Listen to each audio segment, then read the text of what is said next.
एक राज्य में एक पराक्रमी राजा रहता था। उसके महल में 3 रानियां थीं।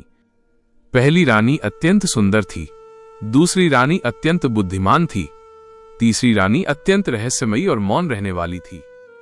राजा पहली 2 रानियों से खुलकर बातें करता, लेकिन तीसरी रानी हमेशा खामोश रहती। उसकी आंखों में एक अजीब सा रहस्य छुपा था। एक रात राजा ने स्वप्न में देखा कि कोई अदृश्य शक्ति उससे कह रही है, तेरी 3 रानियों में से केवल एक तेरे जीवन की सच्ची रक्षक है, बाकी 2 तो तेरी परीक्षा है। अगली सुबह राजा ने सभी रानियों को आजमाने का फैसला किया। उसने एक रहस्यमयी खजाने की बात छेड़ी और पूछा, अगर मेरी जान पर संकट आए तो तुम क्या करोगी?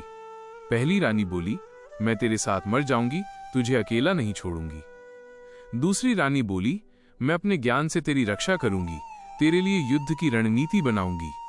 तीसरी रानी कुछ नहीं बोली, बस मुस्कुराई। राजा को उलझन हुई। कुछ दिन बाद सचमुच महल पर दुश्मनों ने आक्रमण कर दिया। पहली रानी डरकर महल के पीछे छुप गई और दूसरी रानी ने अपनी चतुराई से मदद की, लेकिन वो हार गई। लेकिन तीसरी रानी ने आधी रात को राजा को गुप्त मार्ग से निकालकर सुरक्षित स्थान पर पहुंचा दिया। राजा ने आश्चर्य से पूछा, तुमने कभी कुछ कहा क्यों नहीं? तीसरी रानी ने उत्तर दिया, सच्चा प्रेम शब्दों से नहीं, कर्मों से सिद्ध होता है। जो केवल बोलते हैं वे समय आने पर साथ नहीं देते, लेकिन जो मौन रहते हैं वही जीवन में असली सहारा बनते हैं। शिक्षा। ये कहानी हमें सिखाती है कि सच्चाई और निष्ठा चमक दमक या शब्दों में नहीं, बल्कि कर्मों में छिपी होती है।